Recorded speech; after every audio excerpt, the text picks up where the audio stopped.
My name is Cheyenne, and welcome to my channel. I thought I'd change it up a little bit and do a bit of a story time.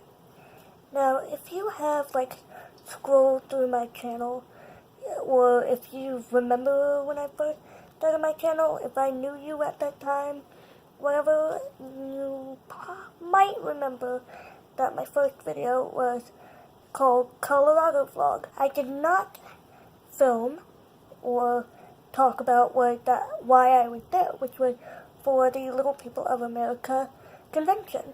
If you've never met me, if you've never watched my videos, I have dwarfism. I'm only 3 foot tall. I go to this convention, and I'm just there to meet people, and I don't know. But I'm not expecting to see anyone famous, but I did.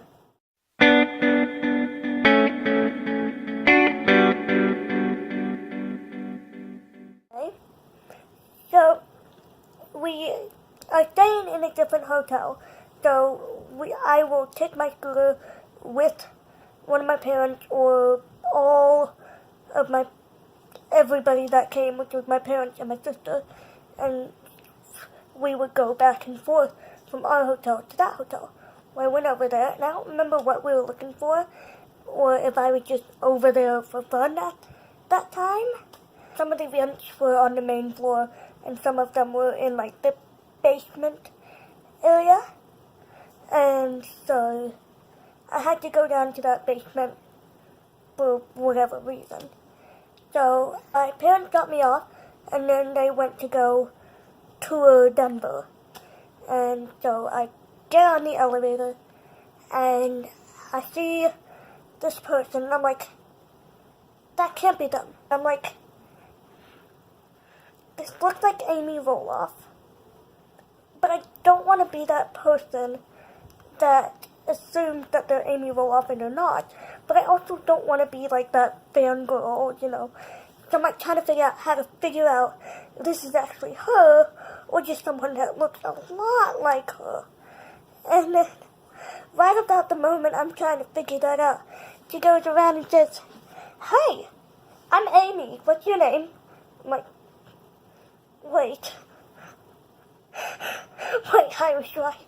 And I, of course, kept my cool, I did good. And I'm like, yeah, my name's Cheyenne, nice to meet you. And it was just so casual, and I met Amy Roloff in an elevator, and and I'm not a big fan of shows that over-dramatize things. So, while I have a huge respect for the Roloff family and anybody, especially that has something that makes them different from mainstream media people, if they have their own reality show, whether I like it or not, I do have a respect for them for doing it and trying to get representation out there. I get off the elevator, and the first thing I do once I make sure that I am no longer in her vicinity, I'm texting my dad. I'm like, Dad, I just, what? It was just so out of the blue, and I'm okay then. And it was absolute awesomeness. So yeah, that is how I managed to meet Amy Roloff in the elevator of a hotel in Denver. Hope you liked my video. If you did, please give this a thumbs up. I can definitely do more story times if this is something you guys like, and I can do that, and I definitely have my fair share of stories that I could tell. I will talk to you later. Bye, guys.